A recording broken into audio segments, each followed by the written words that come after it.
Hi, Patrick here.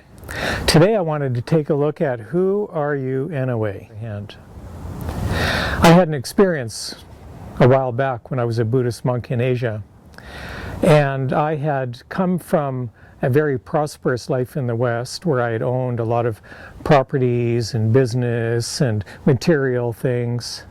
And I had let go of these things because I wanted to move to live in a different place in the world. And not knowing exactly where I was going to go, I just decided to go on a journey, to go on a trip, and just to see where that would take me. So it seemed easier just to get rid of my stuff rather than try to deal with it after I perhaps left and came back. And so I reduced the possessions of my life down to a backpack, and off I went on my great adventure with my backpack over my shoulders, and I headed off to Asia. I didn't have a real plan in place. I was just willing to follow my intuition and my mood and follow the wind. That's what I called it. I'm just going to follow the wind from day to day and see where it takes me. And as I was traveling with my backpack through all these beautiful places in Asia, quite often I would have to leave my backpack behind somewhere so I could be lighter for that day to go sightseeing or to go meet with some people. And part of my consciousness would be concerned about my backpack. Will it be safe? Will my passport be okay? Will anybody steal it? And there was this odd weight of the backpack, not just the physical weight of carrying it, but the energetic weight of worrying about it, wondering about it, just dealing with it. It was an energetic weight. And that backpack was just as heavy as all the things I had had in my life before that time. So I thought, well, that's really curious. It seems like the stuff of life has its hold, has its weight on us, almost regardless of the amount of the stuff. So getting more or getting rid of it all is not really going to solve anything here if I'm the one who keeps creating the weight of whatever little or however much stuff I have. So fast forward, one day leads to another, and I find myself at the gates of a monastery. And I asked if I could stay with them for a while and observe their life and participate in some of their meditation ritual and stuff like that. And they generously agreed and invited me in. Well, fast forward the story even more, and at their suggestion and at their request, I accepted an invitation to become ordained as a Buddhist monk myself. And when I agreed to become ordained as a monk, one of the things I had to do was I had to give up my backpack. So that didn't seem like a particularly big deal to me, to be quite honest. There wasn't anything really important in it. I did set aside my passport and put it into safekeeping, but other than that, everything else was just material stuff. So I gave up my backpack. And in exchange for that, as is the tradition in Southeast Asia where I ordained to be a monk, I was given my robes to wear. I was given some meditation beads. I was given a straight razor to keep my head shaved. And I was given a black bowl. And the idea of the black bowl was that I would go out with the other monks every single day and we would collect alms, or to put it another way, we would go begging for food. And so that became our daily practice, was every day to go collecting alms. And we'd walk through the villages and people would come out very early in the morning. They'd meet us in the streets and they would put rice and curries and other beautiful foods in our bowl. And occasionally, if they thought we might benefit from having a little bit of money, they might put a little money in the bowl, and in that way we could take care of other needs in our life as well. And so I lived this way of practice for a while.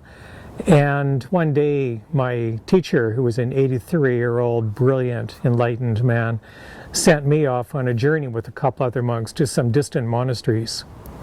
And so we traveled out to these other monasteries, and I remember arriving at this one monastery. There was probably about 200 monks or so there, and it was late at night, about 11 o'clock, and in the life of a monk, that's pretty late, and it was time to go to sleep. And we're all sitting in this big collective room together on the floor. There's no furniture in this place. And I could just see one at a time monks kind of rolling over and going to sleep, and I was quite tired myself. So I too rolled over onto my side to go to sleep.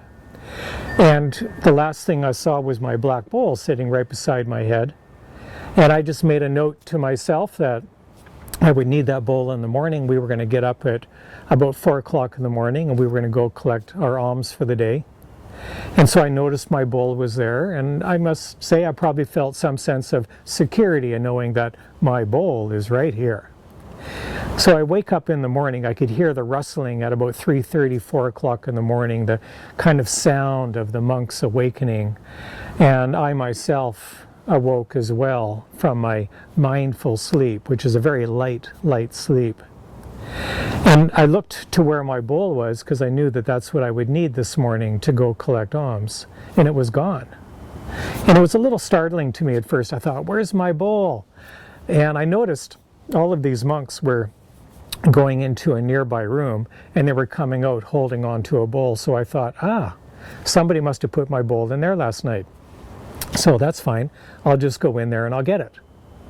So I walked up to the door of this room, and I looked inside the room, and in that moment I had one of the most shattering experiences of my life.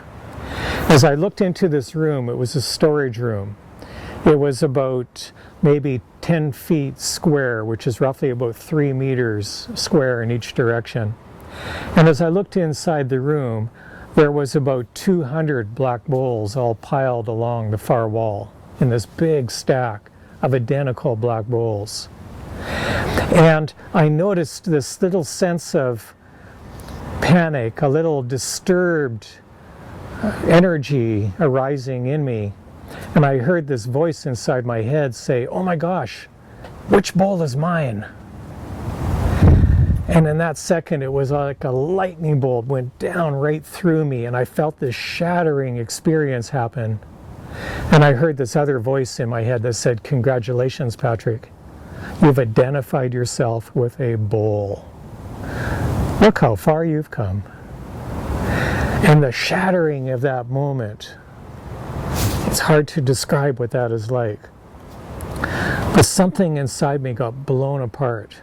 The idea that there's an I to be identified with anything got blown apart, got shattered.